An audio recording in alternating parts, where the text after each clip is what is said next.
Bien, bonsoir à tous et à toutes et merci à Élise de cette présentation. C'est vrai que c'est la deuxième fois que je donne une conférence dans le cadre des secrets de miel. Mais mon premier secret, c'est que ce matin, j'ai pris mon énergie vitale, du miel, de la propolis, de la gelée royale, une bonne petite mixture, et avec ça, je suis en pleine forme. Mais j'ai aussi pris un peu de propolis pour avoir une bonne voix, pour que tout ce que j'ai à vous dire sur les produits de la ruche puisse véritablement rentrer dans votre hippocampe. Alors l'hippocampe, c'est la zone de la mémoire, de telle façon que vous puissiez reporter à d'autres, car mon objectif, c'est que des conférences comme celle-là, il faut les donner dans toutes les régions de France, puisqu'on ne va plus parler des départements, mais dans toutes les régions de France pour valoriser une profession extraordinaire qui s'appelle l'apiculteur, lequel doit être considéré aujourd'hui, dans la mesure où il est d'accord, personnellement, dans son travail, comme un apithérapeute. Ça veut dire qu'il a un rôle médical à jouer, mais pour faire comprendre ça aux autorités de notre pays dans le domaine de la santé, il faudra beaucoup d'abeilles, non pas pour les piquer, mais beaucoup de produits de la ruche pour leur donner de la douceur dans leur propre hippocampe. Mais ces produits de la ruche, on en a tous entendu parler. On sait tous qu'il y a le miel. Et tout de suite on dit « Ah, je suis diabétique, je ne peux pas toucher au miel ». C'est faux. Puis on sait qu'il y a le venin, ça pique, ça donne des allergies, c'est dangereux. Et immédiatement, on en a peur. Alors que l'abeille, il faut lui parler. C'est vrai qu'elle a moins de neurones que nous, mais elle nous écoute. Si on est gentil avec elle, elle ne pique pas. Mais si on l'agresse, elle nous pique. Normal. Puis, on sait qu'il y a la gelée royale. Alors ça, c'est presque politique. Royale. Mais gelée, c'est quoi la gelée royale? Vous allez voir, c'est fabuleux. Puis on sait qu'il y a les pollens, mais on dit les pollens, ah oui, mais c'est la période du printemps, il y a les allergies, on confond tout. Puis il y a la propolis. Alors dans le sud de la France, on dit quesaco. La propolis. Bien, vous allez voir que tous les produits de la ruche sont extrêmement intéressants pour notre santé. Et je suis heureux que, pour la première fois, il y ait une jeune équipe qui se lance et qui puisse filmer totalement cette conférence pour qu'elle puisse être distribuée partout. Et ça, c'est très important, que les enfants écoutent tous ces messages, qui sont des messages de santé qui, en plus, sont des économies considérables pour notre sécurité sociale. Encore aujourd'hui, le budget est à 12 milliards en négatif, alors qu'on pourrait être à l'équilibre. Mais pour être à l'équilibre, eh bien, il faut savoir justement ce que les produits de la ruche sont capables de nous apporter. Les abeilles, elles étaient là des millions d'années avant nous. Et aujourd'hui, attention, que nous ne soyons pas à l'origine, nous les humains, de leur disparition.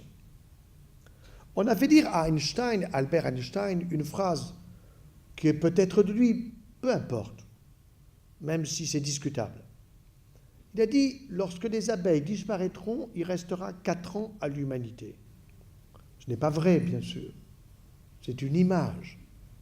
Mais une image quand même inquiétante. Parce que c'est vrai qu'aujourd'hui, l'apiculteur vous dit, eh bien, l'année dernière, j'ai perdu 30% de mon cheptel. Imaginez un agriculteur qui aurait des vaches, des chèvres ou des brebis et qui vous dirait l'année dernière, j'ai perdu 30% de mon cheptel. C'est quand même pas rien. Or, on sait aujourd'hui parfaitement le pourquoi de ces pertes. 2 mots, agriculture, productiviste.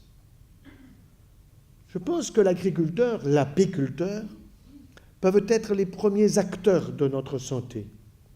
Et je mettrai l'apiculteur avant même l'agriculteur. Parce que tous les petits mots, nous allons le voir, de la vie courante, peuvent être traités par les produits de la ruche. Et parce que aussi l'agriculteur, il peut être le premier acteur de ma santé. S'il me donne un produit plein de pesticides, je serai malade. Et j'irai dans les hôpitaux, et je connais trop, en tant que chirurgien et cancérologue, le problème du cancer aujourd'hui. Un véritable fléau social. En 1972, c'était Nixon qui avait dit « le cancer, dans 5 ans, on n'en parle plus ». Il y en a de plus en plus. Il y en a de plus en plus. Et donc, il faut bien se rendre compte que les abeilles sont devenues aujourd'hui les sentinelles de notre environnement.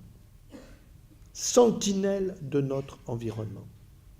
Ça veut dire que nous devons les observer et qu'elles peuvent nous parler et nous faire passer des messages extrêmement puissants concernant nos modes de vie, concernant ce que nous vivons et qui peut nous être imposé alors que nous ne le souhaitons pas.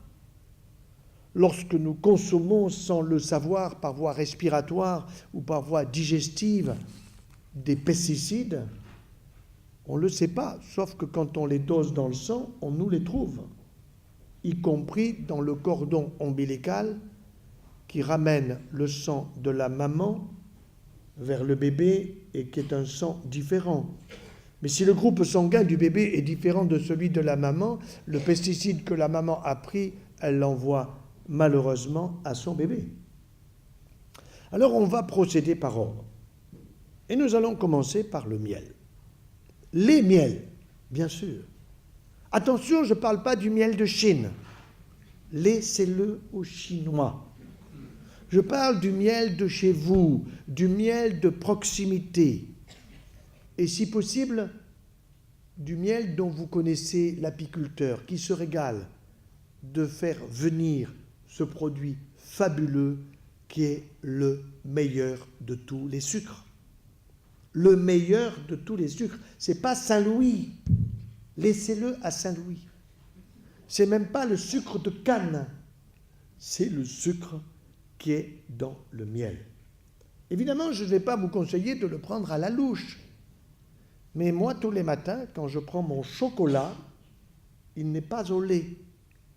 C'est du chocolat à 70% qui est concentré, qui est bio. Je le mélange bien, je le touille bien, et puis quand il a commencé à refroidir, j'ajoute le miel pour ne pas abîmer les qualités nutritionnelles du miel. Donc, oui, c'est le meilleur de tous les sucres. Mais attention, le miel ne contient pas que du sucre. On aurait tendance à dire, bon, bah oui, il y a du sucre. Quel sucre? Vous avez 2 miels en particulier qui sont intéressants, en particulier pour le diabétique. Celui qui, lorsqu'il prend trop de sucre, mais surtout du pain blanc, des produits laitiers, le yaourt. Je vous dirai quand est-ce que je le prescris. Bon, je vous le dis tout de suite. La veille du départ dans l'au-delà. Vous voyez? Donc là, au moins, vous êtes fixé. Et le jour où mon épouse va m'offrir un yaya, je saurai que le lendemain, je vais m'envoler. Non, ce n'est pas pour demain. On verra plus tard. Alors, qu'est-ce qu'il y a dans le miel? Eh bien, dans 2 types de miel que sont acacia et châtaignier. Et nous sommes ici en Périgord et j'ai vu des châtaigniers partout. Eh bien, vous avez du très bon sucre qu'on appelle le fructose. Et ce fructose, vous avez jusqu'à la concentration de 60%, excellent pour notre système nerveux central. C'est-à-dire pour la mémorisation, pour les bonnes décisions à prendre, pour notre moelle épinière, c'est-à-dire la qualité des actes que nous devons mener. Et lorsqu'on opère quelqu'un, il ne faut pas se tromper avec les ciseaux ou le bistouri, et quels que soient les métiers que nous pouvons avoir. Donc, fructose. Or, ce fructose, c'est le sucre qui est dans les fruits. Alors, vous allez me dire, ah oui, mais j'ai vu chez le pharmacien qu'il y avait aussi du fructose en poudre. Laissez-le lui. Il vaut que dalle. Et ce fructose du pharmacien, c'est compliqué à expliquer, mais ceux qui le souhaiteraient, je vous l'expliquerai en détail. Il vous donnera la goutte. Il vous donnera des taux d'acide urique élevés, mais pas le fructose des fruits, pas le fructose de ces miels, acacia et châtaignier. Évidemment, ça apporte des calories. Mais qu'est-ce qu'il y a en plus de ce fructose et du glucose? 60% de fructose, 40% de glucose. Il y a des minéraux. Lesquels? Potassium, nécessaire pour, pas simplement le cerveau, mais le cœur. Et pour que le cœur envoie vers notre cerveau la quantité de sang dont le cerveau a besoin pour fonctionner correctement. 47 mg pour 100 g de potassium. Du fer, 0,5 mg, nécessaire pour les globules rouges et l'oxygénation. Le calcium, pour avoir des os solides.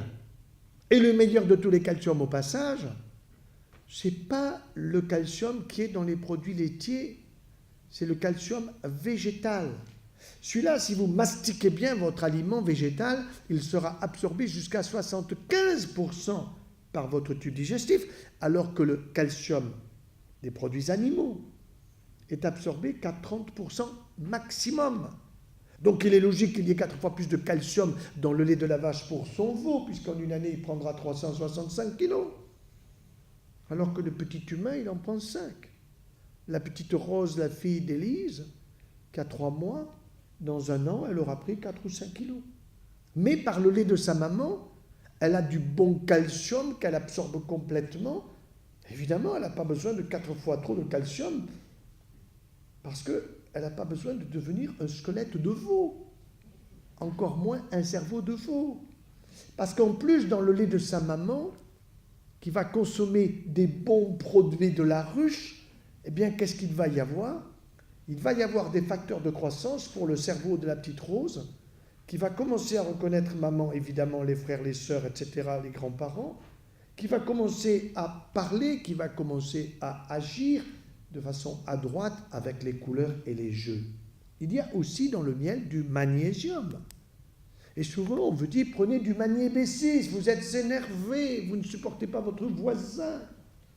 Bien, vous en avez dans le miel. Et vous en avez du phosphore pour phosphorer, c'est-à-dire pour faire fonctionner votre cerveau. Et savez-vous que celui qui, le premier, a atteint l'Everest en 1953, c'est-à-dire il est arrivé au sommet du monde, 8846 mètres, eh bien, Edmond Hillary était un apiculteur de Nouvelle-Zélande.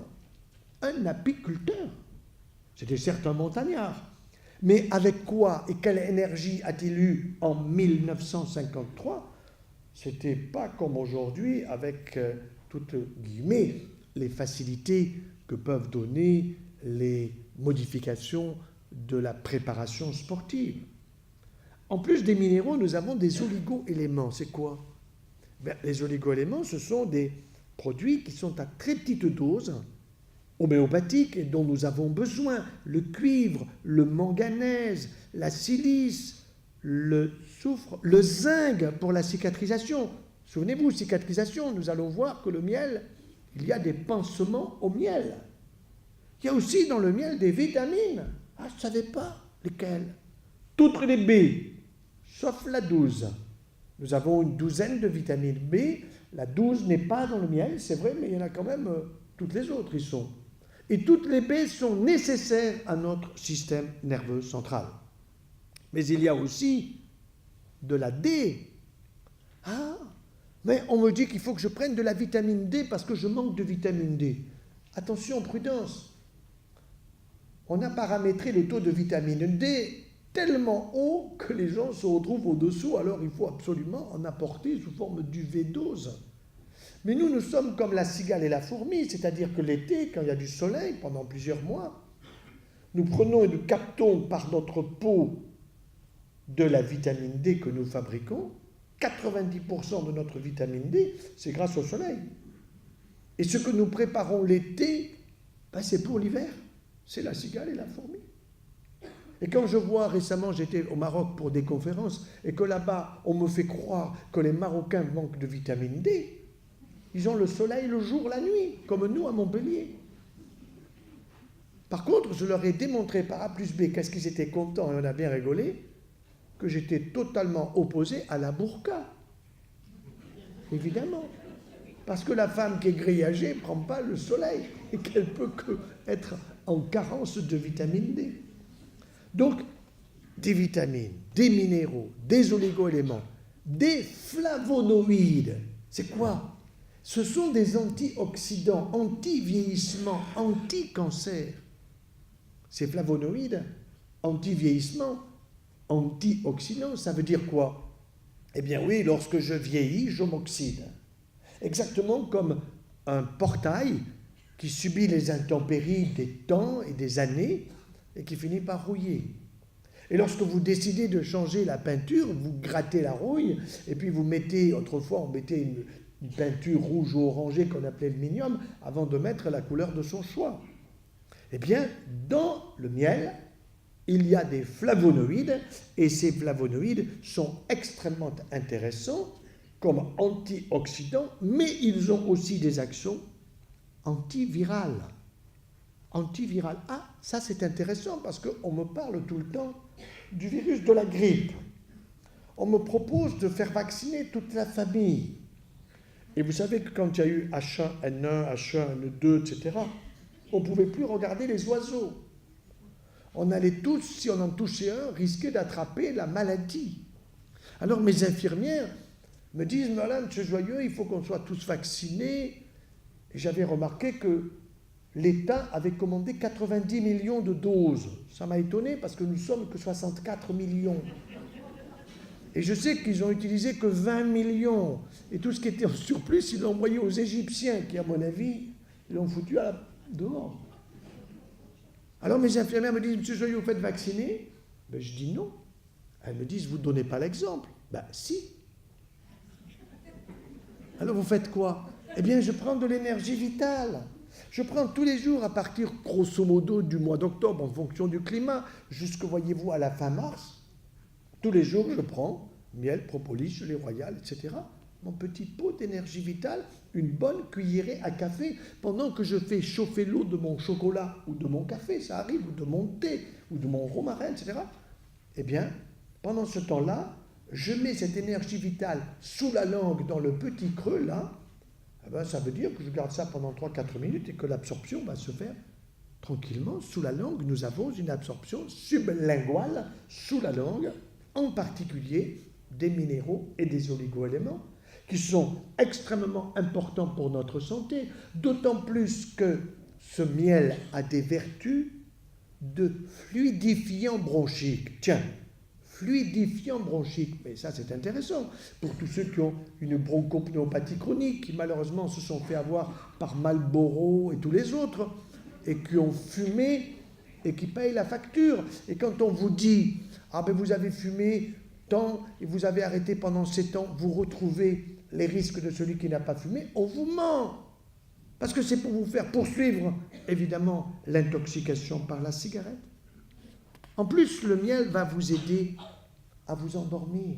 Toutes les maisons de retraite devraient avoir des petits pots de miel. Plutôt que de donner des hypnotiques, des somnifères et des anxiolytiques qui fait qu'on vous transforme en légumes. Aujourd'hui, on sait de manière absolument certaine, c'est prouvé depuis à peu près 1 an et demi, 2 ans, que tous les produits pour le psychisme des psychiatres peuvent être utiles pendant effectivement quelques mois quand il y a des risques importants. Mais autrement, ils ne sont pas nécessaires. Ils augmentent les pertes de mémoire. Ils augmentent les risques de Parkinson ou d'Alzheimer. On nous en promet 1 million actuellement d'Alzheimer. Dans les maisons de retraite, vous avez remarqué que le code est à l'intérieur. Il est uniquement pour le personnel. Car les pensionnaires veulent tous se barrer pour entrer à la maison. D'accord? Et les pensionnaires, quand ils arrivent, on leur offre un plumier pour leur rappeler leur enfance. Et dans ce premier, vous avez lundi, mardi, mercredi, jeudi, 8h, 10h. Là-dedans, c'est plein de pilules. Alors, il y en a pour les yeux, pour les oreilles, pour le trou de balle, pour la respiration. Il y en a pour tout. Totalement abusif. Alors que là, nous allons le voir déjà, avec le miel le soir pour s'endormir, une petite cuillerée sous la langue, ou de moka, ou une cuillerée à café. On laisse faire, et la partie sucrée va absorber, faire venir la salivation, laquelle salivation est pleine d'enzymes de la digestion et du goût, et tout simplement, ce miel se diluant à la salive va descendre gentiment le long de l'ésophage et la personne va s'endormir tranquillement. Et si en plus, vous avez un Helicobacter pylori, alors ça veut dire que ça vous ronge, que vous avez des brûlures, que vous avez des reflux, que vous êtes stressé pour telle et telle raison. Et Dieu sait qu'il y en a. Regardez toutes les catastrophes que nous entendons. Donc, il y a de quoi se faire du souci. Maintenant, quand on prend l'avion, on se dit pour que le pilote soit en forme. Non, mais on en rigole, mais c'est atroce quand même, quand vous vous rendez compte. C'est quand même infernal. Quand même, que le gars se suicide, bon, après tout, c'est sa liberté, mais qu'il laisse les autres un peu en paix quand même. Et puis, pourquoi le copilote, il n'a pas la clé pour rentrer? Si je l'ai lu nulle part dans les journaux. Quand une Pepsi sort pour aller faire pipi, je comprends, mais il a la clé et il peut rentrer pour faire son boulot. Enfin, c'est impensable, il ne peut pas rentrer, il lui faut une hache pour rentrer dedans. Enfin, on ne comprend pas. Donc, ce miel va être utile à tous les âges de la vie. Et même quand on vous dit « Ah, il ne faut pas donner de miel avant 1 an ». Ben oui, si c'est du miel de Chine, c'est vrai. Si c'est du miel qui n'a pas été contrôlé, qui arrive de certains pays, alors là, je suis d'accord. Mais le miel de chez nous, il n'y a pas de danger. Donc le petit, je me souviens de notre dernière petite fille, qui s'appelle, comme vous, Élise. Élise devait avoir quelques mois, et le matin, pendant les vacances, évidemment, la question c'est, est-ce que Élise a fait sa nuit? Bon, à la gueule des parents, vous le savez tout de suite. Hein. Alors, j'en ai eu marre, et un beau jour, j'ai dit à ma fille, donne-moi, confie-moi la petite Élise, je vais t'expliquer. Alors, j'ai pris une petite cuillerée à moka de miel. Et puis, j'ai expliqué à Élise qui avait quelques mois, mais l'enfant pige beaucoup de choses. Il faut lui parler tout doucement, avec des mots d'enfant. Et je lui ai montré que pour faire dodo, pour s'endormir tranquillement, eh bien, il fallait prendre cette petite cuillerée de miel que j'allais lui mettre sur la bouche, sur les lèvres. Mais avant, je l'ai fait moi-même, je lui ai montré, jusqu'au moment où elle me regardait, et j'ai vu que ses lèvres bougeaient. J'ai dit, c'est bon, passe-moi une autre. Et le lendemain, Élise avait fait sa nuit. Et les parents étaient heureux. Alors qu'ils se demandaient s'il ne fallait pas aller voir le toubib, le pédiatre, pour lui filer du Valium, parce que ce petit devenait infernal. Vous comprenez? Là, nous touchons des choses très intéressantes. Et en 2012, il y a eu une étude passionnante qui a étudié 300 enfants de 1 à 5 ans. Qu'est-ce qu'ils ont fait? Ces enfants, ils étaient porteurs de ce qu'on appelle une IRH, une infection respiratoire haute. C'est-à-dire qu'ils toussaient en permanence, et donc ils n'arrivaient pas à dormir, donc la maman ou le papa se levait, etc. Donc tout ça a été parfaitement étudié, et ils ont divisé ces 300 enfants en 4 groupes. Un groupe auquel on donnait, avant de s'endormir, du miel d'eucalyptus, un autre du miel d'oranger, un autre du miel de thym de romarin, et le troisième, pas du miel, mais un placebo, qui était un extrait tout simplement de sirop de date. Et ils ont étudié le devenir de ces enfants quant à cette infection respiratoire haute. Eh bien, ils se sont rendus compte que tout simplement, quand les enfants avaient ce symptôme-là depuis 3 jours, c'est ce qu'ils avaient choisi, ils se sont rendus compte qu'avec les 3 types de miel, ils réduisent de façon significative les symptômes de l'insuffisance respiratoire haute de cet enfant, les toux et l'insomnie, avec les parents qui disent « ben oui, on ne s'est pas levé la nuit » ou « on s'est levé moins », etc., etc. Donc, qui montrent bien que chez l'enfant, eh bien, cette insuffisance respiratoire, cette infection respiratoire haute qui fait tousser l'enfant, on peut la résoudre sans passer par des antibiotiques, sans passer par des fluidifiants, parce que ce qu'on vous donne à la pharmacie comme fluidifiant, il y a dedans un peu de codéine. Et c'est un peu de codéine, c'est quelque chose qui est fait pour endormir l'enfant. Mais la codéine, elle n'a pas simplement une action que sur le cerveau pour endormir un peu l'enfant, ou sur l'état respiratoire pour réduire son irritation.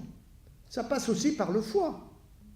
Or, le foie de l'enfant, pas plus que le foie de l'adulte, n'a besoin de recevoir des produits comme ça qu'il doit métaboliser, qui sont compliqués à utiliser et à transformer. Donc, pas de surcharge. Dernier point avec le miel, vous n'êtes pas loin de Limoges, et à Limoges, j'avais un de mes collègues, malheureusement décédé, qui a lancé les pansements au miel. Mais cette expérience des pansements au miel, je l'avais eue avant lui, jeune chirurgien. Je vous explique. J'étais en coopération au Maroc. J'avais un patron belge qui avait l'âge que j'ai moi aujourd'hui. Et moi, je devais avoir 25 ans, jeune chirurgien, au fond, en coopération, mais en même temps en formation. Arrive un jeune qui avait mon âge et qui avait une fracture du tiers inférieur du fémur. Cette fracture était ouverte. On voyait l'os au fond, et en même temps qu'on voyait l'os au fond, c'était plein de pus, infectés. Et ce jeune était donc allé voir pas mal de chirurgiens, de médecins, il avait donné des antibiotiques, ça n'avait pas marché. Et il avait entendu dire qu'il y avait un jeune toubib français qui était arrivé, comme toujours dans ces pays, dès qu'il y en a un nouveau qui arrive, il croit que ça y est, il va tout guérir. Bon, il me montre cette plaie, il me montre cette infection. Et moi, ne sachant pas, je montre ce jeune à mon patron, qui avait l'âge que j'ai aujourd'hui. Et mon patron me dit, petit c'était moi, demain, tu l'amputes. Moi, c'est comme si on me coupait la jambe. Alors après la visite, je suis allé voir le malade, j'ai foutu le camp, sinon demain, je vous coupe la jambe. Et alors il me dit, est-ce que je peux mettre du miel dans le trou? Il m'aurait dit du jus de banane, j'aurais dit oui. Donc j'ai dit oui. 3 mois après, il revient, cicatrisé. Je dis, mais qu'est-ce que vous avez fait? Il me dit, j'ai fait ce que vous m'avez dit. Qu'est-ce que je vous ai dit? Je ne m'en souvenais même pas. Eh bien, il avait mis du miel et il m'a raconté, et ça c'était merveilleux, il m'a raconté qu'il y avait des abeilles qui venaient pour pomper du sucre, et il y en avait d'autres qui piquaient à la périphérie. Elles faisaient de l'apipuncture. Or, quand l'abeille vous pique à la périphérie où il y a des petits nerfs, ces petits nerfs stimulent la cicatrisation. Et donc, qu'est-ce qui s'est passé? Le miel a joué son rôle antiseptique, antibactérien, antiviral qu'il est capable de jouer. Et en plus, les abeilles par l'apipuncture. Et en plus, dernier point, je suis convaincu que ce n'était pas du miel pur, il y avait sûrement de la propolis mélangée. Et nous verrons tout ce que l'on peut faire avec la propolis. Alors, les miels, je ne les citerai pas parce qu'il y en a beaucoup, acacia, garrigue, thym, romarin, etc. Bon, prenez celui qui vous va bien, changez-en si ça vous fait plaisir, parce que c'est pas mal aussi d'avoir des goûts différents et de changer régulièrement. Attention de ne pas le faire chauffer. C'est pour cette raison que si vous le mettez dans votre café ou dans votre thé ou dans votre tisane de thym, de romarin, de verveine le soir, il ne faut pas en mettre quand c'est bouillant parce que vous allez abîmer. Donc attendez que ça refroidisse un peu, car le miel chauffé, eh bien, il produit un élément métabolite qu'on appelle l'hydroxyméthylfurfural qui n'est pas bon pour notre santé. Donc attention, il ne faut pas le faire chauffer. Et d'une manière générale, quand vous avez du miel, vous le consommez quasiment dans les semaines qui suivent. Vous n'allez pas le consommer en 2020, le miel que vous avez à la maison. Bon. Ensuite, on va voir la gelée royale. Alors, qu'est-ce qu'il y a dans la gelée royale? Et à quoi elle sert? La gelée royale, c'est la nourriture de la larve de la reine. Or, la reine, quand elle se nourrit, elle va avoir une croissance, on peut dire exponentielle. Et pourquoi elle a une si belle croissance? Parce que dans la gelée royale, il y a des éléments qui permettent la construction du corps. Or, la construction de mon corps d'humain, ou la construction d'un corps animal quel qu'il soit, c'est les protéines. Or, les protéines, pour qu'elles puissent se constituer, il faut qu'elles aient des acides aminés qui se mettent en chaîne les uns à côté des autres. Eh bien, dans la gelée royale, il y a 18 acides aminés. Et dans ces 18 acides aminés, il y en a un tout particulier qui m'intéresse, qui s'appelle le tryptophane. Ah, à quoi sert-il celui-là? Il est essentiel. Essentiel, ça veut dire que nous en avons 7 qui sont essentiels. Et si celui-là est essentiel, comme les 6 autres, c'est parce que je ne peux pas le fabriquer avec mon corps, je suis obligé d'aller le chercher extérieur à la nature, dans la nature. Et le tryptophane, figurez-vous, qu'il est intéressant parce que c'est le précurseur d'un médiateur chimique, d'un neurotransmetteur qu'on appelle la sérotonine. Et la sérotonine, j'en ai besoin le soir pour faire dodo. Quand je n'ai pas assez de sérotonine, je ne m'endors pas. Et ce qui est intéressant, c'est que cette gelée royale que je vais prendre le matin au petit-déj, elle va créer la sérotonine le soir, pas tout de suite. Sinon, vous iriez vous coucher. Donc, vous allez avoir de la sérotonine pour le soir parce que vous aurez pris votre gelée royale le matin. En plus des acides aminés, il y a dans la gelée royale des vitamines. Et là, vous avez la 12. B1 à B12. Hier, une personne à Sarlat, il y avait un monde fou à la conférence, me demandait la B12. Comment je peux en avoir? Gelée royale et dans le jaune d'œuf de la cocotte. Mais pas un jaune d'œuf dur. Je parle d'un jaune d'œuf liquide, c'est-à-dire l'œuf à la coque, ou bien l'œuf au plat, mais à peine pris. Ensuite, vous avez des choses très intéressantes qui sont des précurseurs de l'acide qu'on appelle l'acétylcholine, qui est un régulateur de l'humeur. Grâce à quoi? Tout simplement grâce à une vitamine particulière qui est la B5. Vous avez là, j'ai dit les 12 B, mais la B5 est intéressante parce qu'il y a une dose importante de B5 justement dans la gelée royale. Et cette B5 qu'on appelle encore l'acide pantothénique, elle nous permet de fabriquer un autre neuromédiateur qui est l'acétylcholine, qui est un régulateur de l'humeur. Quand on ne supporte pas son voisin, quand on a des difficultés avec les enfants qui vous emmerdent, vous voyez ce que je veux dire? En général, c'est assez bon signe quand l'adolescence vous gonfle la tête. Mais vous avez besoin quand même d'un peu de caoutchouc parfois pour pouvoir supporter sa façon de fonctionner quand il est tout le temps sur la oui-oui et qu'il ne veut rien foutre. Bon. Donc il vous faut un peu d'acétylcholine. Et donc, la gelée royale prise le matin, une petite cure comme ça, 10 jours par mois, génial, vous allez comprendre et avoir un système nerveux bien régulé. En même temps, pour celui qui vient d'être opéré, pour celui qui a eu une fatigue importante, eh bien, ça va stimuler votre appétit. En même temps, vous savez qu'aujourd'hui, la vigueur sexuelle, on vous dit Viagra, méfiez-vous, ça rend aveugle. Quand vous voyez un monsieur qui a une canne blanche depuis peu de temps à 55 ans, celui-là, c'est un Viagra dépendant. Ensuite, ça fait péter le cœur aussi. Hein. Moi, j'ai une de mes amies un jour qui m'appelle, mon père vient de mourir, ah bon, quel âge il a, 65 ans. Oh, ben, on me dit toujours, qu'est-ce qui s'est passé? Elle m'a dit Viagra. Sur le moment, je ne comprenais pas. Mais après, oui, bien sûr. Puisque vous savez que ce médicament, en réalité, a été trouvé par les cardiologues. C'est les cardiologues qui prescrivaient un médicament pour soutenir le cœur, et le malade disait, j'ai un problème dans mon pantalon. Alors, ils ont tous pris une loupe pour voir quel était le problème. Ils se sont dit, ouh, mais on va faire du pognon avec ça. Et ils ont fait du pognon avec ça. Alors moi, je vous dis, il vaut mieux la gelée royale, vous ne perdrez pas la vue. D'accord? Bon. Alors, cette gelée royale en France, malheureusement, 1, on ne l'utilise pas assez, et 2, il n'y en a pas assez. Donc, disons qu'il nous en faudrait 2 tonnes, et en réalité, eh bien, il nous en faudrait, les 1,5 tonnes sont fabriquées en France, le reste, malheureusement, il faut aller chercher à l'extérieur. C'est du boulot. C'est du boulot, ça veut dire que l'apiculteur qui s'occupe de cela, je vois des apiculteurs qu'il y en a ici dans votre région et toute la famille d'Élise connaît tout ça parfaitement. Eh bien, cet apiculteur, c'est du travail, c'est extrêmement rigoureux, c'est de la chirurgie.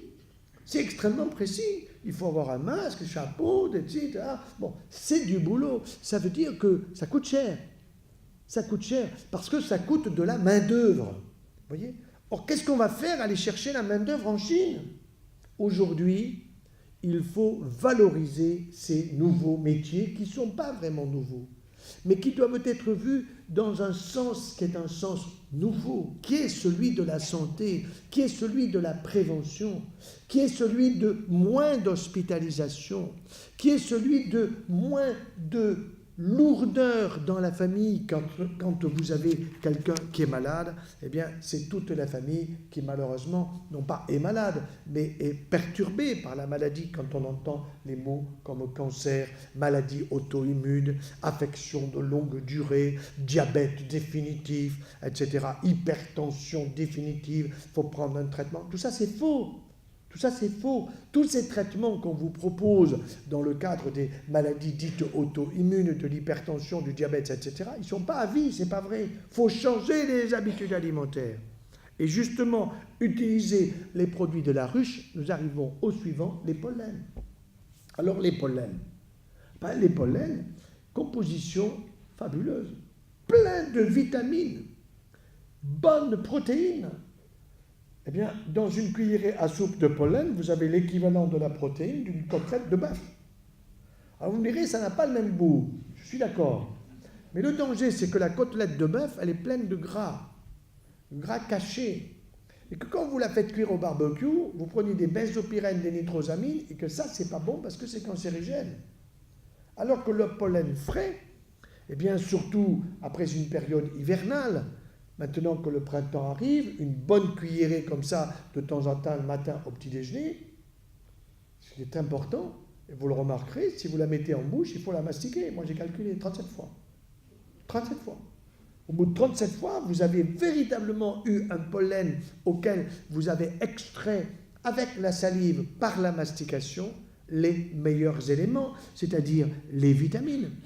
C'est-à-dire un produit qu'on appelle aussi la rutine qui évite la constipation. Il faudrait donner ça à tous nos ministres actuellement. Ils ont tous un gros problème. La rutine. Donc, le pollen, excellent pour justement nous aider à des évacuations quotidiennes, pour avoir une flore intestinale impeccable. Alors aujourd'hui, vous avez des gens qui vont chercher des compléments alimentaires. Ils peuvent être utiles, je ne dis pas qu'ils ne sont pas utiles, ils peuvent être utiles dans des cas précis. Mais si vous voulez constituer votre flore intestinale, mangez des fruits frais de saison, et puis prenez de temps en temps une bonne cuillerée à soupe de pollen. Il devrait y avoir du pollen dans toutes les maisons de retraite, à la place de tous les médocs et des plumiers dont je vous ai parlé. Et donner aux personnes âgées, même s'ils ne sont pas les ratounes, même s'ils ne sont pas les ratounes, eh bien, ils vont, avec la langue, en appuyant sur le palais, dans le palais des saveurs, ils vont faire venir la salive, il va y avoir une bonne mixture, et tout cela va descendre tranquillement. Ces pollens sont extrêmement intéressants au moment de la ménopause. Au moment de la ménopause, on vous dit, madame, vous avez quel âge? 47 ans? Ouh, vous avez des bouffées de chaleur. Si vous ne l'avez pas, il vous la met, le type. Et donc, il vous propose en plus un traitement hormonal substitutif, sans vous dire que ça augmente les risques de cancer du sein. Le gynéco, il connaît que dalle sur les pollens. Il connaît que dalle, malheureusement. Et moi, je fais des formations actuellement dans le monde médical, et il y a des médecins qui découvrent. Ils découvrent, je leur dis, mais il vaut mieux donner des pollens à une femme qui arrive à la ménopause et qui a des bouffées de chaleur, que de lui donner un traitement hormonal substitutif qui est dangereux pour sa santé. Et en plus, c'est très bon pour son mari. Donc, vous voyez, c'est très bon pour les deux. Ça veut dire que tout cela est utile pour notre santé, tonifiant, stimulant. Utile pour le prostatisme. Monsieur, vous levez la nuit pour pisser? La femme. Lui, il vous fait non. Dites, monsieur, ça va, les petits câlins avec madame? Ah, impeccable, madame. Oui, eh bien, pollen. Vous voyez, et avec beaucoup d'humour, on fait passer beaucoup d'amour. Vous l'avez compris. Alors, des pollens, il y en a évidemment beaucoup. Et j'ai un de mes amis qui est à Shanghai, qui a des problèmes de vue, malheureusement, qui sont un peu d'origine génétique, qui est une forme de DMLA. dégénérescence maculaire liée à l'âge. Quand on a ça, c'est quand même embêtant parce que, alors que vous diriez, il fait encore jour, la personne vous dit, non, c'est pratiquement la nuit. Pourquoi? Parce que la visibilité de la rétine n'est pas bonne, parce qu'il y a une dégénérescence au niveau du centre de la rétine, qui est la macula. Eh bien, le meilleur de tous les pollens pour cela, c'est le pollen de saule. S-A-U-L-E. Pourquoi? Parce qu'il contient de la lutéine. C'est quoi la lutéine? C'est un antioxydant indispensable pour notre rétine. Vous savez, les bâtonnets de la rétine qui permettent de repérer les couleurs, qui permettent de repérer dans l'espace en 3 dimensions, etc. Eh bien, je lui envoie régulièrement à mon ami du pollen de saule. Mais il y a aussi du pollen de châtaignier, du pollen de cis, du pollen de bruyère. Bon, bref, des choses extrêmement intéressantes qui, en plus, ont des vertus anti-infectieuses contre le colibacille. La dame qui vous dit « Ah, mais docteur, moi je vais chez l'urologue régulièrement parce que j'ai de la cystite. » Alors celle-là, elle est constipée. C'est sûr. Parce que la cystite, c'est le colibacille de son côlon qui fait le grand tour, c'est ce qu'on appelle le cycle entéro-rénal. Donc du tube digestif, ça passe dans le rein, et puis de là dans les urines, et puis ça brûle. Voilà. Eh bien, il faut lui donner 2 choses. Pollen et un ballon de bon vin à la fin de chaque repas. Du rouge. Je n'ai pas dit un litron, j'ai dit un ballon. D'accord? Alors elle vous dit, mais moi je suis allergique. Mais elle n'est pas allergique. Soit c'est parce qu'elle prend un vin qui n'est pas bon, mais si elle prend un vin bio où il y a très peu de sulfite, et du rouge où il y a du resveratrol, où il y a de la rutine, où il y a des produits antiseptiques en plus de la petite partie alcool, alors elle vous dit je suis allergique. Pourquoi? Parce qu'elle copie son mari ou son compagnon. Nous commençons un repas par un coup de rouge. Observez les hommes. Nous commençons, ça nous met le cœur en fait. Et vous, mesdames, quand vous commencez comme ça vous fait le bout du nez rouge, les pommettes rouges, les pendules rouges. Alors, vous dites, je suis allergique. Et le mari dit, chérie, t'inquiète pas, je prends ton verre. En réalité, vous devez faire comme George Sand. Vous savez que quand George Sand, elle écoutait Chopin lui jouer de jolies choses, eh bien, elle prenait son ballon de vin entre la poire et le fromage, ça veut dire vers la fin du repas, et tout allait très bien. Donc ça, ce sont des choses qui sont d'une extrême importance et d'une simplicité extraordinaire, facilement applicable par chacun d'entre nous. Mais encore faut-il le savoir. Or, ce n'est pas le toubib qui va vous le dire. Parce que le toubib, il est débordé à prendre des tensions artérielles, à prescrire ceci, cela pour 21 € de consultation, alors que quand il fait venir le plombier débouche le tuyau, il part avec 70 €. Bon, je ne suis pas contre le plombier, mais je trouve quand même qu'il y a une disproportion. Bon, arrivons à la propolis. Ah, que je l'aime, la propolis. Ah, la propolis, ça veut dire quoi? En grec, polis, c'est la ville, politique, la ville. Politique de la ville, mais polis, c'est la ville. Et pro, c'est devant. Et effectivement, la ruche, vous savez qu'il y a une petite ouverture, et puis vous avez des abeilles qui sont là pour vérifier qu'il n'y a pas d'intrus, n'est-ce pas? Et qu'est-ce qu'elles font? Il y en a qui sont là, il y en a d'autres qui vont bosser, qui sont des ouvrières, qui partent, et qui vont aller chercher sur les bourgeons ou sur la résine, sur la petite écorce des arbres qui pleurent la résine, avec les petites pattes, elles attrapent tout cela, elles le mâchouillent, elles le mastiquent, et puis elles arrivent dans la ruche et elles vont mastiquer la ruche qui va être plus stérile que mon bloc opératoire. Plus stérile. Comment je sais ça? Eh bien, si jamais il y a un petit lézard gourmand qui se débrouille pour passer dans la ruche, ou bien une petite souris, eh bien, vous allez avoir l'abeille qui va, en général, la reine, donner les ordres.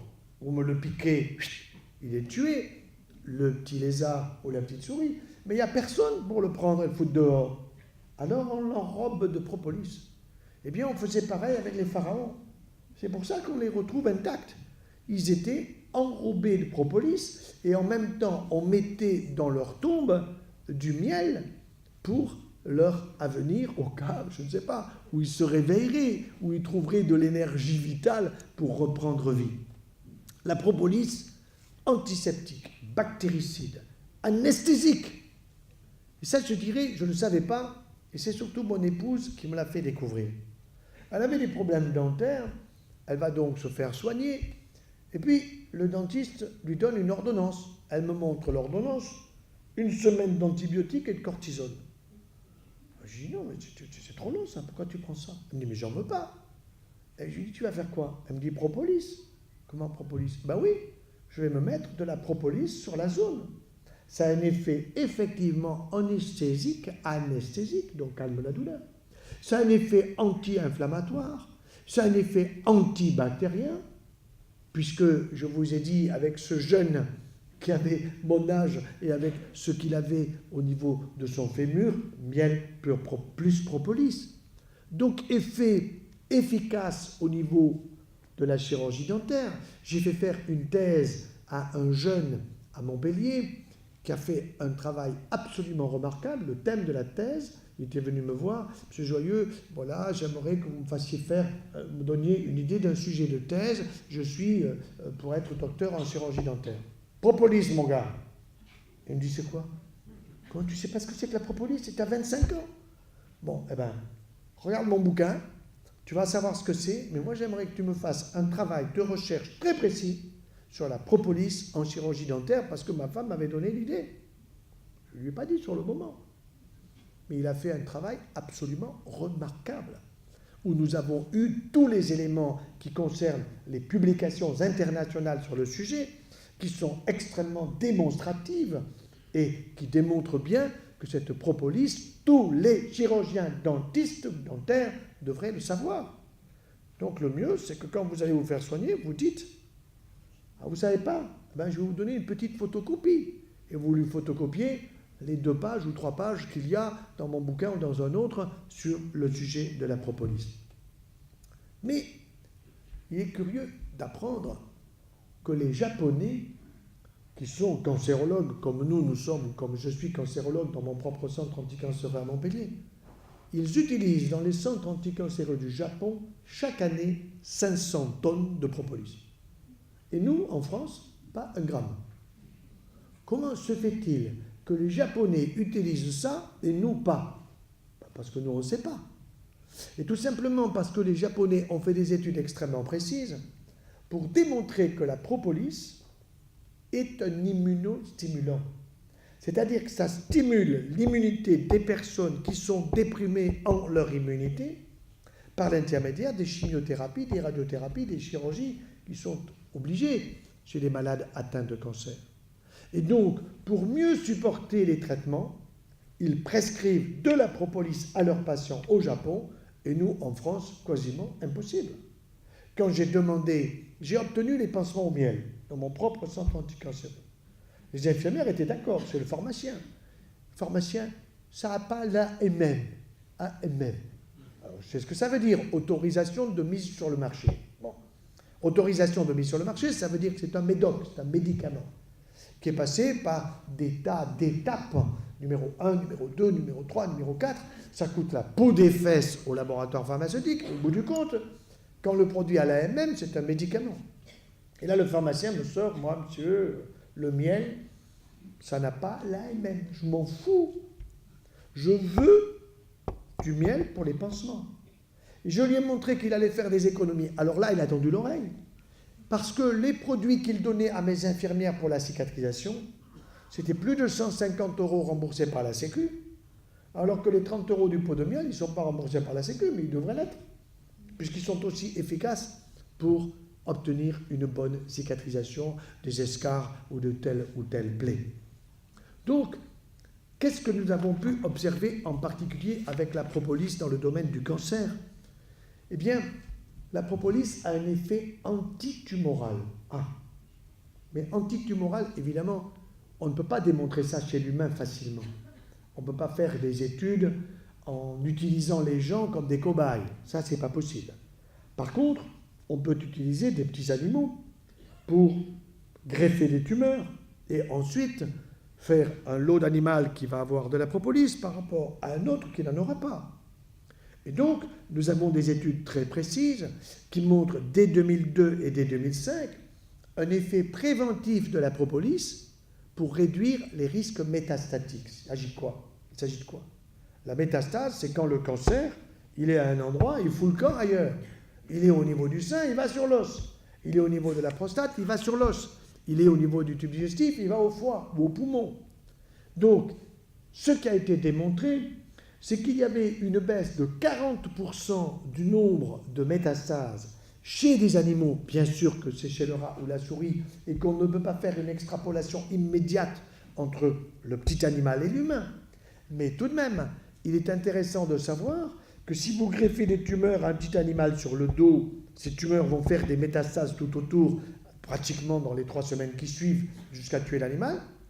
Eh bien, si vous donnez de la propolis à un lot d'animal qui a reçu les tumeurs, comparé à un lot d'animal qui a les mêmes tumeurs mais qui n'a pas la propolis, vous réduisez de près de 40% le risque métastatique. Tiens, moi ça m'intéresse. Moi, c'est une justification pour dire à mes collègues, eh bien, moi, je prescris de la propolis à mes patients atteints de cancer parce que c'est utile pour stimuler leur immunité. Et la propolis peut être utilisée de différentes façons, en gomme, en comprimé, en petits pots mélangés avec du miel. Bon, et j'ai rencontré, grâce justement à Élise, c'était au mois de septembre, une famille passionnante où il y avait une souffrance importante dans la famille puisque une petite fille était atteinte d'une mucoviscidose. C'est une maladie génétique qui est grave puisque parfois il faut greffer les 2 poumons, un après l'autre, ou les 2 en même temps, donc il faut trouver les donneurs, enfin vous imaginez ce que c'est, et que ce sont des enfants qui meurent malheureusement assez tôt. Eh bien, cette famille a utilisé une mixture formidable, préparée justement ici même par Élise et par toute l'équipe qui a autour d'elle, avec une concentration particulière de miel et de propolis. J'ai vu cet enfant grandir tout à fait normalement, comme les autres enfants, et supporter beaucoup mieux sa maladie. Pourquoi? Parce qu'à la fois, on stimule son immunité, parce que le miel qui est donné permet une meilleure fluidification, fluidité, si vous voulez, de ces sécrétions bronchiques qui peuvent sortir plus facilement plutôt que de rester dans ses poumons et de risquer de l'infecter. Donc, extrêmement utile, et on a envisagé avec une équipe, puisque c'est une enfant qui est d'origine espagnole, de faire une étude, je dirais, chez ces enfants qui ont ce type de maladie, malheureusement, qui est peu fréquente, heureusement, mais qui est quand même trop fréquente aujourd'hui, avec des souffrances qui sont personnelles et familiales importantes. Dernier point, le venin. Ah, le venin, on peut se dire, moi, je ne veux pas être piqué par une abeille. Seulement, quand on apprend que Charlemagne, qui était un gros mangeur, quand il y avait un sanglier, je ne sais pas combien il en mangeait, mais le paquet, quoi. Donc, il avait de l'acide urique. Il avait de l'acide urique, comme Raspoutine en Russie avait des arthrites, de l'arthrose. Et quand vous avez de l'acide urique, eh bien, vous avez des douleurs souvent sur le gros orteil. Ça s'appelle la douleur du gros orteil, et on est réveillé au chant du coq. Malheureusement, on n'entend plus les coqs, c'est dommage. Mais le chant du coq, en général, c'est 4h30 du matin. Moi, j'aime bien, quand j'entends le chant du coq, ça me fait plaisir. Je me dis, j'ai encore un peu de sommeil devant moi. Bon. Mais quand vous avez la douleur qui vous réveille au chant du coq, vous avez la goutte. Et ça fait mal. Alors, ça fait mal aux pieds, mais ensuite, ça fait mal aux autres articulations. Et Charlemagne, comme Raspoutine à l'époque, eh bien, qu'est-ce qu'ils acceptaient? Ils demandaient à ce qu'on leur fasse tout simplement de l'apipuncture. Et l'apipuncture, c'est l'apiculteur qui prend la petite abeille et qui va piquer tout autour de la zone douloureuse, que ce soit sur l'épaule, sur le genou, sur la hanche ou sur le pied. Et 15 jours plus tard, le patient revient, tu me repiques parce que tu m'as parfaitement soulagé, ça a duré 1 semaine, ça a duré 15 jours. Mais aujourd'hui, on va plus loin, parce qu'on a découvert que l'apipuncture, donc vous entendez acupuncture, mais là c'est apipuncture, ça veut dire c'est la piqûre avec le venin d'abeille. Si elle est faite à un endroit du corps qui peut stimuler le système nerveux, tiens, on va peut-être l'utiliser dans la sclérose en plaques, dans la sclérose latérale amyotrophique. Et c'est ainsi qu'il y a plusieurs années, je donnais une conférence à Montpellier, et au premier rang, il y avait une dame sur un fauteuil roulant. Bien. Conférence terminée, on me la présente, et puis elle me dit, j'ai été guérie par les produits de la ruche. Je dis, guérie de quoi? Elle me dit d'une sclérose en plaques. Je me suis dit, elle est dans un fauteuil roulant, elle n'est pas complètement guérie de sa sclérose en plaques. Je dis, écoutez, moi je suis prêt à vous voir, mais il faut m'amener tout votre dossier. Et je vous ferai faire une IRM, ça veut dire un examen de la moelle épinière pour voir ce qui vous reste de sclérose en plaques, sur les plaques que l'on peut voir, soit au niveau cérébral, soit au niveau de la moelle épinière. Bon, elle est venue. Je dis, hop, première chose, vous passez à la radio pour faire une IRM. Et mon collègue m'appelle en me disant, tu sais, les plaques qu'elle avait, j'ai comparé à ces autres IRM qu'elle a amenées, elles sont neutralisées. Ça veut dire qu'elles sont plus actives. Donc effectivement, les plaques étaient plus... Mais pourquoi était-elle sur un fauteuil roulant? Tout simplement parce que quand elle a eu sa sclérose en plaques très active, elle est tombée. Elle s'est fracturée le bassin. Et en se fracturant le bassin, eh bien, on vous propose 3 mois d'hospitalisation à bouger le moins possible dans un plâtre, etc., etc. Et donc, elle était au stade de la rééducation. Et effectivement, nous avons pu confirmer qu'à l'IRM, comparé aux IRM précédentes, elle avait cicatrisé les zones inflammatoires. Et je lui ai conseillé d'écrire un bouquin. Et ce bouquin s'est appelé « Les abeilles ont guéri ma sclérose en plaques ». Elle ne dit pas la sclérose en plaques, la mienne, la sienne, n'est-ce pas? Et je l'ai aidé à faire ce livre. Et je pense que pour les personnes, j'ai vu hier une personne à Sarlat qui avait ce type de problème, je lui ai dit, il faut que vous ayez ce bouquin, il faut aussi que vous connaissiez un apiculteur. Et elle, pourquoi s'est-elle mise au produit de la ruche? Parce que son papa était apiculteur. Parce qu'elle voyait son papa qui faisait de l'apipuncture sur ses copains qui venaient avec des problèmes de douleurs articulaires sur telle ou telle partie du corps. Et quand elle est allée voir les médecins pour faire le diagnostic de sclérose en plaques et qu'on lui a proposé des traitements et qu'elle a vu combien ces traitements pouvaient être délétères par ailleurs et qu'ils n'avaient aucune efficacité, elle leur a fait un bras d'honneur, gentiment. Et elle a dit, moi, je vais me soigner avec les produits de la ruche, mais tous les produits de la ruche. Tout. C'est-à-dire miel, propolis, gelée royale, pollen, jusqu'à l'apipuncture. Et cette histoire est absolument passionnante. Et c'est ce week-end, d'ailleurs, oui, c'est ce week-end qu'une formation avec un médecin parfaitement attitré commence à se préparer. C'est-à-dire il y a une formation qui est en train de s'organiser pour expliquer à ceux qui en ont besoin comment on peut faire l'apipuncture et qu'est-ce qu'on peut en tirer sur le plan de la santé. Alors, il resterait à parler de l'hydromel.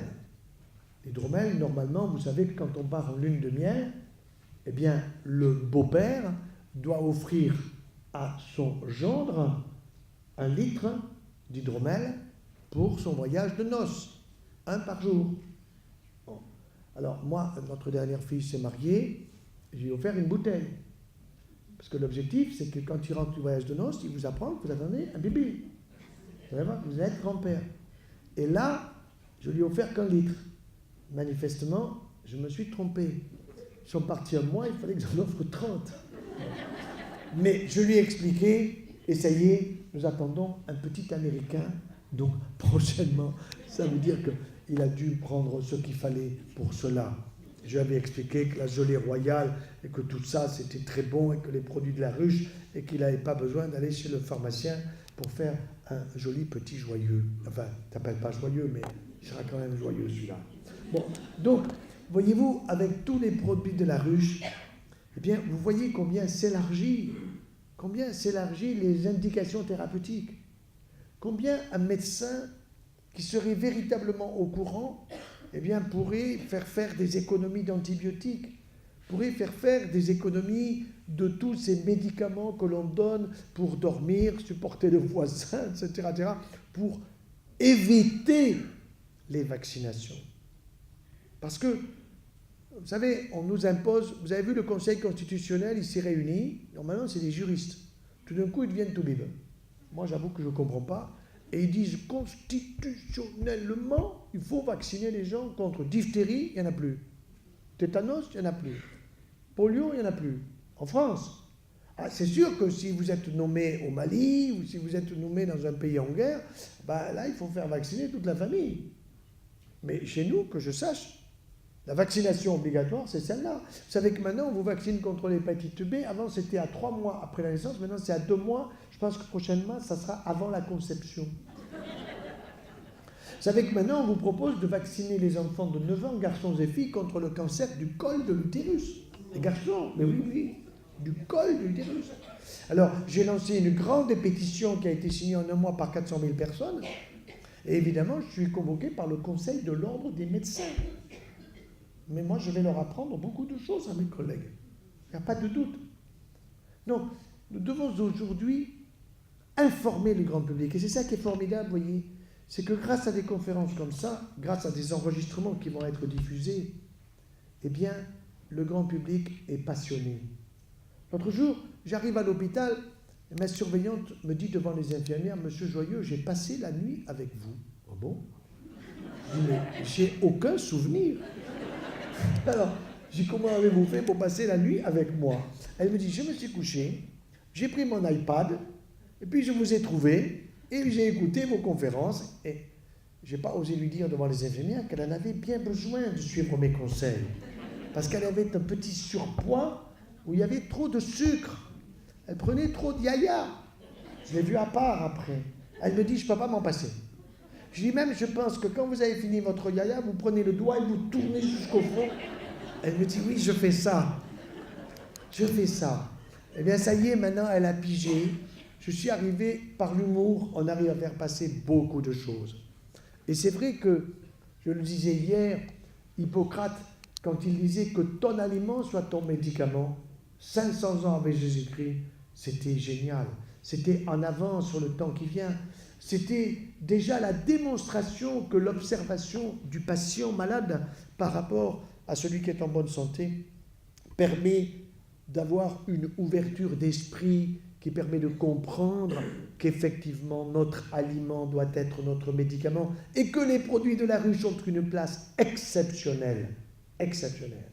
Et lorsque Jean Rostand, célèbre biologiste dans les années 60, ajoutait « Il vaut mieux un bon menu qu'une ordonnance », vous imaginez combien je suis totalement d'accord, ce qui me permet de rester joyeux 24 heures sur 24. Je vous remercie.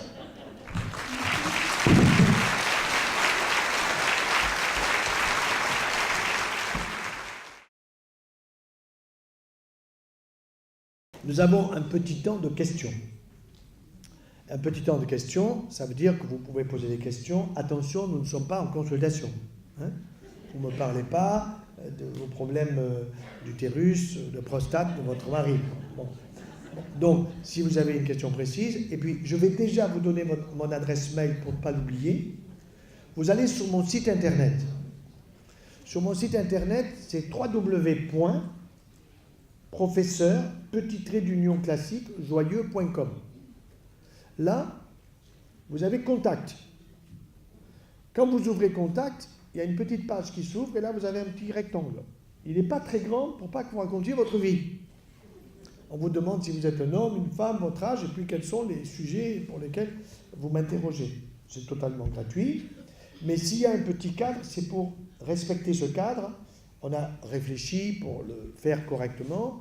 Et s'il me manque telle ou telle information, je vous réponds en disant... Alors, avant, j'étais dans les 2 jours, je répondais. Maintenant, je réponds dans la semaine. Hein, parce qu'il y en a beaucoup, beaucoup, beaucoup. Bon, donc, vous allez sur ce site internet. Et en plus, vous pouvez recevoir gratuitement ma lettre hebdomadaire. Et je vais faire une lettre prochainement sur la propolis. Je vais faire une lettre... Il y a déjà une qui est sortie sur la gelée royale. Il y en aura une sur tous les produits de la ruche.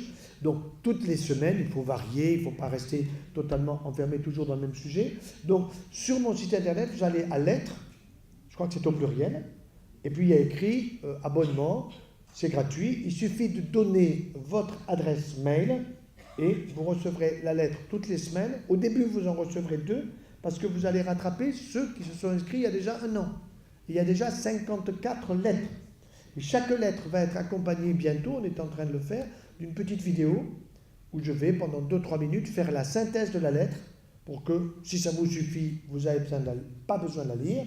Eh bien, si vous avez besoin de la lire, eh bien, vous la lisez. Vous voyez ? Donc, actuellement, il y a 314 ou 320 000 personnes qui la reçoivent. Et moi, je vise 1 million, pas moins, 1 million. Donc, quand vous recevez la lettre, s'il vous plaît, il ne faut pas l'envoyer au voisin. Il faut dire au voisin, abonne-toi. Vous comprenez? Parce que si vous l'envoyez au voisin, vous ne faites pas un adhérent de plus. C'est gratuit, ça ne coûte rien, adresse mail. Alors, on y va pour les questions. Alors, madame. Quoi donc? Non, alors, les fibres dont vous parlez, oui, vous allez en avoir dans le pollen, bien entendu. Parce que si dans le pollen, vous avez les vitamines dont j'ai parlé, etc., mais vous avez des fibres qui vont vous permettre de jouer un rôle à la fois pour votre flore intestinale et en même temps pour ratisser au niveau du côlon pour qu'il y ait une évacuation quotidienne correcte. Oui, tout à fait. Question suivante. Là-haut, madame. Bonsoir, docteur Joyeux. Je suis Céline Guillot, je suis naturopathe. Vous êtes naturopathe, très bien. Et sur Saint-Laurent-sur-Malois. Et je me posais la question, parce que vous parlez vraiment comme un naturopathe. Et je me disais, comment vous avez, vous en tant que professeur, que cancérologue, vous avez découvert en fait que l'alimentation, les produits de l'abeille est important en fait pour la santé. Alors, je vais vous expliquer. D'abord, il y avait eu cet épisode dont je vous ai parlé au Maroc en coopération, qui était resté en ma tête. Et 40 ans plus tard, j'étais revenu sur les lieux avec mon épouse pour lui montrer, parce qu'on ne se connaissait pas à l'époque, pour lui montrer tout ça. Et figurez-vous que, bon, dans la presse, ils avaient dit que j'étais par là, et le patient est venu me sauter au cou, me montrer sa jambe, etc. Donc 40 ans plus tard, ça m'avait profondément marqué. Ensuite, j'avais remarqué une chose, c'est que mon épouse, quand elle avait une petite plaie sur le doigt, et qu'elle m'avait montré, je lui ai dit, tu sais ça, normalement, à l'hôpital, c'est 3 points. Et elle me disait, va te faire voir. Et elle mettait du miel et de la propolis. Et elle faisait, comme on disait, une poupée, un petit pansement. Non? Ça aussi, vous savez, les femmes, messieurs, il faut les écouter. Hein. Elles ont raison à 99,9%. Vous en regardez un tout petit peu. Hein. Elles ont de l'expérience. Elles ont de la... Non, mais je suis très sérieux dedans. Je vous l'assure. C'est très vrai. Et donc, effectivement...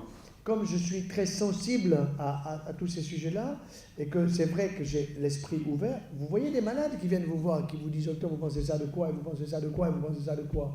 Et puis vous voyez des gens qui vous disent « Moi, je suis allé voir l'ostéopathe, je suis allé voir le naturopathe. » Pour vous donner un exemple, il n'y a pas très longtemps, ça m'a beaucoup frappé, un jeune de 24 ans, et ça rejoint le sujet de ce soir, vient me voir de Paris, il avait le sida. Bon. Donc il m'explique le sida, tout ça. Alors, je regarde tout son dossier et je vois qu'au début, quand le diagnostic a été fait, il avait un taux viral extrêmement élevé dans le sang, c'est-à-dire une grande quantité de virus. Je continue de tourner les pages du dossier et je vois que 4 mois plus tard, il a divisé par 5 le taux viral. Ah, j'ai dit bravo, quel traitement vous avez fait? Montrez-moi l'ordonnance. Je vois l'ordonnance, je dis, vous voyez, c'était efficace. Il me dit, oui, mais je n'ai pas fait le traitement. Je dis, comment vous n'avez pas fait le traitement? Je lui dis, non, je n'ai pas fait le traitement. Et vous avez fait quoi? Il me dit, j'ai suivi vos conseils. Quels conseils? Il me sort mon bouquin, changer d'alimentation. Et il me dit, c'est simple, j'ai foutu en l'air les produits laitiers, j'ai foutu en l'air le gluten, j'ai mangé des fruits frais de saison, bio, ta. Et vous venez me voir pourquoi? Je voudrais savoir si les produits de la ruche sont utiles pour moi.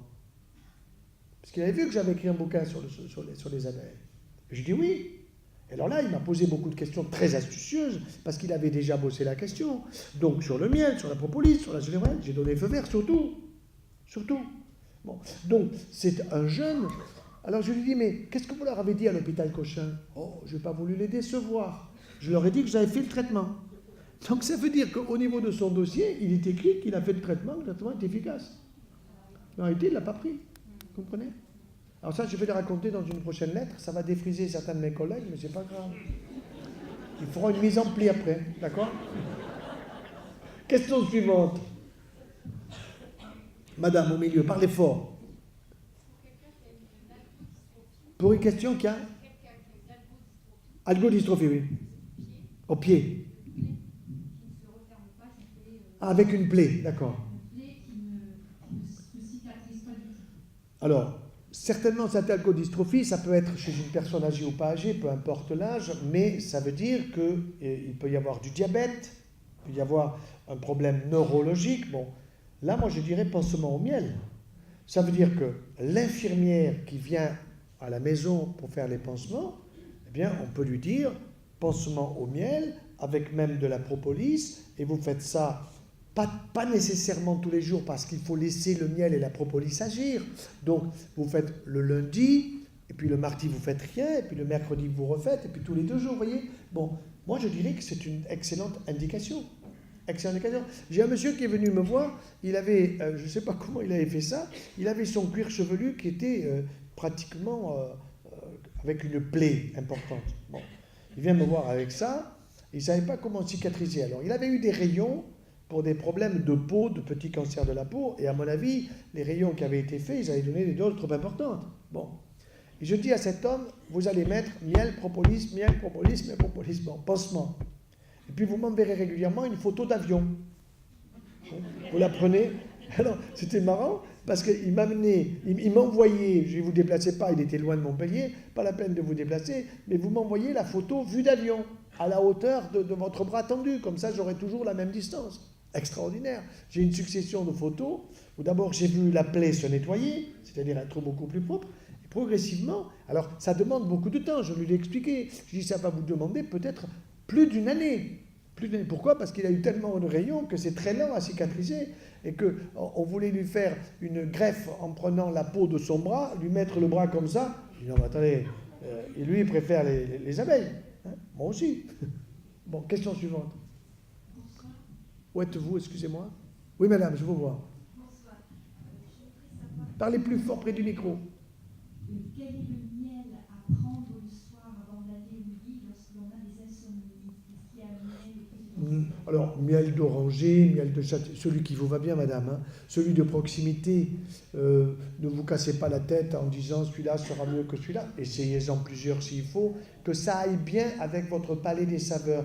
Que vous disiez, bon ben tiens, j'aime bien ce goût. Vous voyez? Ça peut être du miel de thym, de romarin, de châtaignier, d'acacia, que ça vous plaise. Vous voyez? Mais que ça ne soit pas pour vous quelque chose de lourd, comme si c'était un médoc à prendre. Voilà. Question suivante. Oui? Ah, ma femme vous répond. Vas-y. Miel de lavande, miel de tilleul, miel d'oranger, et puis dîner léger. Dîner léger, vous avez entendu? Pas de protéines le soir. Oui, pas une côtelette le soir. Oui, vous êtes d'accord? Merci beaucoup.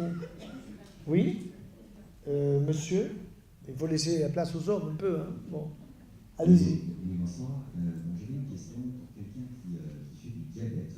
Oui. Est-ce que de prendre du miel, ça peut être compatible? Oui, alors, je l'ai dit dès le début, et ce n'est pas un reproche, parce que vous êtes arrivé un peu en retard, c'est pas grave, mais c'est le miel d'acacia ou de châtaignier, parce qu'il y a dedans plus de fructose, qui est le sucre que vous retrouvez dans les fruits, les pommes, les poires, les kiwis, etc., les fruits frais de saison. Et donc, vous pouvez en prendre. Et quand le médecin vous dit « vous êtes diabétique, pas de miel », eh bien non, il devrait dire « ok pour miel d'acacia et de châtaignier ». Bien évidemment, ce n'est pas à la louche. Hein, c'est clair. Question suivante. Madame? Quelqu'un qui réagit au pollen quand il est en bouche. Est-ce que? Une réaction au pollen en bouche. Laquelle, par exemple? Gonflement. Ah, gonflement. Alors là, non, attention, il peut y avoir des allergies. Bon, ça veut dire que si vous avez déjà des allergies, au lieu de commencer par une cuillère à soupe, commencez par une cuillère à café. D'accord? Bon, et à ce moment-là, vous allez voir ce que ça donne. Et si déjà, avec une cuillère à café, vous avez l'impression qu'il y a une petite allergie avec un gonflement au niveau des lèvres, là, je dirais prudence. Ça veut dire que vous avez effectivement une allergie au pollen, une allergie au produit de la ruche, ça peut arriver. Hein. De la même façon que quand vous avez un essaim d'abeille, il ne faut pas s'amuser à le titiller. Hein. Hein? Parce qu'un essaim d'abeille, quand ça fout le camp et quand ça change de lieu, ça marche à 11 km à l'heure. Hein? Et quand les essaims d'abeilles, si vous le titillez et que vous les embêtez, elles se jettent sur vous. Il y a eu des morts. Hein? Il ne faut pas déconner avec ça. Ce qui veut dire que tous les produits de la ruche peuvent être allergisants pour la personne. Alors, oui, je ne dirais pas le miel quand même. Hein? Je dirais pas le miel. Mais ça veut dire que si vous aviez, par exemple, une allergie, je dirais, bon, miel, pas de problème. Et puis ensuite, il faut aller très doucement. C'est-à-dire, peut-être pendant 6 mois ou 1 an, ne rien prendre par rapport au pollen, si c'est le pollen qui vous gêne. Et puis, sortir de la période allergisante, si vous voulez, comme celle qui est peut-être en cours d'arriver, pour arriver à l'été ou arriver à l'automne. Et à ce moment-là, essayer de voir ce que ça donne. Oui, tout à fait. Madame? Attendez, oui. Ah, excusez, là-haut, là-haut. Et puis après, une seconde. Oui, bonsoir. J'aurais voulu avoir votre avis en fait sur la jeune chercheuse qu'on a vue récemment qui aurait découvert une molécule ETD5. Attendez, j'ai pas compris. Sur quoi? Sur une jeune chercheuse, une jeune cancérologue qui a trouvé apparemment une molécule qui s'appelle ETD5 et qui serait capable, dans un premier temps, de ralentir la progression de la tumeur et après de couper en fait le système nerveux qui alimente cette tumeur.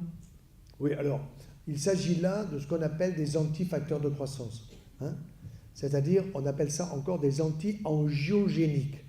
C'est-à-dire qu'on a, par exemple, pour le cancer du sein, chez une femme qui est porteuse d'un certain anticorps qu'on appelle HERN2, eh bien, on peut lui donner un antifacteur de croissance à cet HERN2 qui s'appelle l'herceptine et dont on trouve des petites quantités dans l'huile d'olive.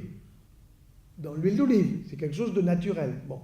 Effectivement, on découvre tous les jours des antifacteurs de croissance que l'on met au point à partir de la tumeur. Exemple, quelqu'un est porteur d'une tumeur qu'on appelle GIST, G-I-S-T, ça veut dire gastro-intestinal stromal tumeur, GIST, bien.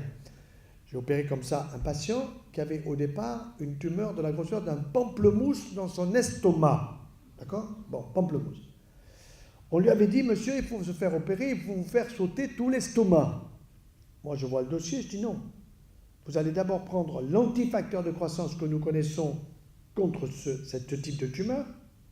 Vous n'allez pas perdre les cheveux, vous n'allez pas perdre vos globules blancs, vous allez réduire le volume de la tumeur. En 6 mois, vous transformez le pamplemousse en cacahuète, comme grosseur. Et à ce moment-là, vous faites une petite opération qui consiste à enlever non seulement le cacahuète, mais la zone qui est autour. Et vous conservez les 3/4 de l'estomac, c'est ce qui s'est passé. Vous voyez ? Donc, nous avons en permanence des nouveaux antifacteurs de croissance. Et c'est une des raisons pour lesquelles je ne veux pas consommer des produits laitiers, dont le yaya dont j'ai parlé tout à l'heure, parce qu'ils sont pleins de facteurs de croissance, les produits laitiers de la vache pour le veau. Je ne suis pas un veau. Je ne veux pas avoir un cerveau de veau. Je ne veux pas avoir un cancer du pancréas. Je ne veux pas avoir pour moi un cancer du sein ou pour quelqu'un un cancer du sein, de la prostate ou du sein. Bon. Or, on sait que ces facteurs de croissance, aujourd'hui, ils ont une capacité à créer de la croissance d'un tissu. La croissance d'un tissu, ce qui est normal pour un muscle, pour un tendon de veau, mais pas pour moi. Moi, je n'ai pas des muscles et des tendons de veau. Je n'ai pas un pancréas de veau, je n'ai pas un côlon de veau, je n'ai pas un cerveau de veau. Or, ça vient du fait que les produits laitiers d'aujourd'hui, il faut être clair là-dessus, ils sont conservés pour 24 milliards de litres de lait, 24 milliards de litres de lait de vache, 98% sont conservés à ultra haute température. UHT, c'est-à-dire choc thermique de 140 degrés, 3 à 4 secondes. Vous détruisez les germes, c'est vrai, mais vous ne détruisez pas les facteurs de croissance. Et évidemment, ces facteurs de croissance sont des molécules extrêmement solides. Quand nous soignons quelqu'un, une femme pour un cancer du sein, elle vous dit, docteur, ma tumeur, elle est là. Vous me faites tomber tous les cheveux. Je n'ai pas de tumeur sur le cuir chevelu. Vous me faites tomber tous mes globules blancs. Je n'ai pas de leucémie. Pourquoi vous me donnez un traitement qui me fait tomber tous mes cheveux alors que ma tumeur, elle est là? Eh bien oui, madame, parce que je donne de la chimiothérapie qui est active sur toute cellule en train de se multiplier, les cellules des ongles, les cellules des cheveux, les globules blancs, les globules rouges, etc. Et nos cellules sont en permanent renouvellement. Les globules blancs vivent 7 jours. Les globules rouges, 120 jours. Les cellules du foie, 1 année, si vous picolez pas. Trop. Les cellules du pancréas, 3 mois. Bref, les cellules des os, 10 ans. Ça veut dire que quand j'arriverai à 100 ans, j'ai refait 10 fois les cellules de mon squelette. Mais pour ça, il faut que je fasse bosser. Et pas que je passe 3h50 par jour le cul dans mon fauteuil. Comprenez? Les Américains, c'est 4h50. Pour ça que dans les aéroports, il y a des ouvertures de portes immenses. Immenses, pour qu'ils passent de face. Sinon, il faut qu'ils passent de profil.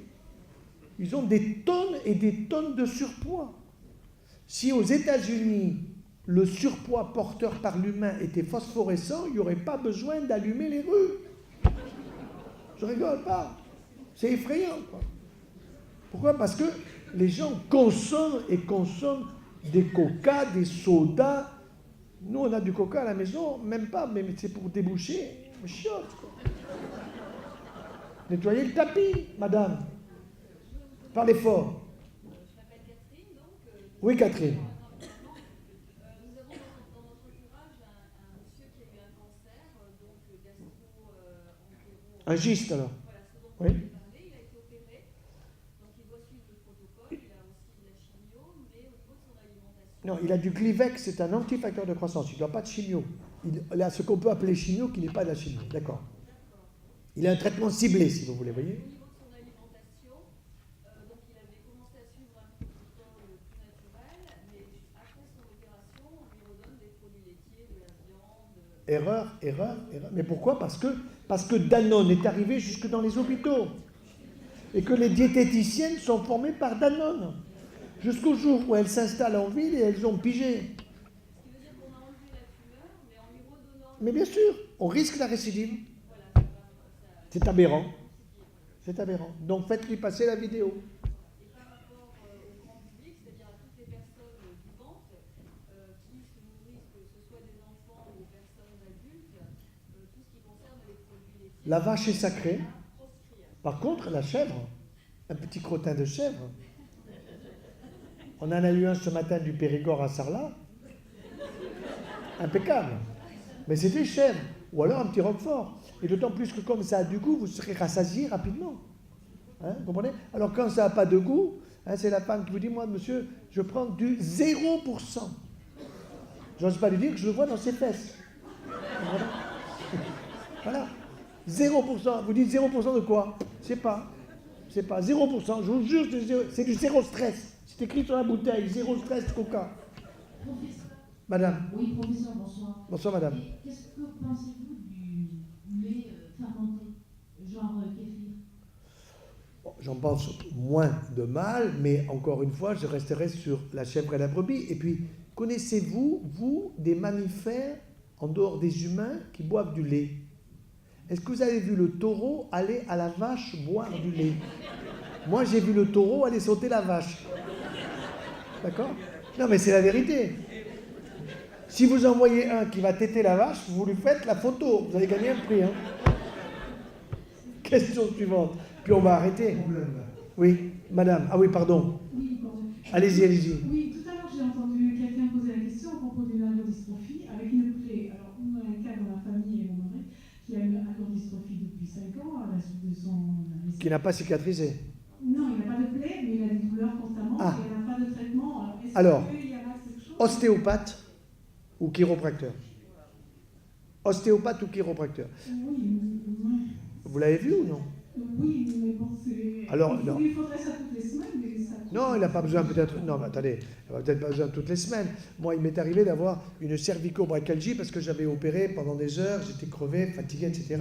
Bon, et donc j'avais extrêmement mal, j'avais mal dormi. Ma femme me dit le lendemain, tu devrais aller voir mon chiropracteur. Je lui dis, tu as un chiropracteur, toi? Bon, eh ben, je vais voir son chiropracteur et je lui dis, attention, hein, vous me manipulez doucement, j'avais peur. Je lui montre la radio et tout, méfiez-vous parce que je vais vous faire une réputation dans les deux sens. Hein. Bon. Il m'a pris, m'a manipulé, guérison complète. Bon, j'ai eu une deuxième séance, nickel. Si je vais voir le rhumato, d'accord, ça sera remboursé par la Sécu. Il va me donner des anti-inflammatoires qui me brûlent l'estomac. Ensuite, il faut un autre médicament pour éviter la brûlure.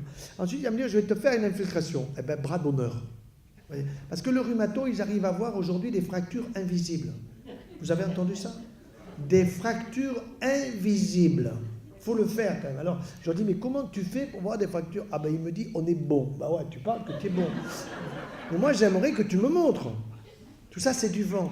Bon, donc, il faut que vous ayez un ostéopathe, un chiropracteur, enfin, peu importe, une personne dans laquelle vous avez confiance, qui va effectivement repérer la zone du corps sur laquelle il peut y avoir tel ou tel nœud, tel ou tel problème articulaire au niveau du bassin, des vertèbres ou d'ailleurs, et qui va rétablir la chose. Mais entre nous, le rhumato, niet. Ah, vous êtes chiropracteur? Ben voilà.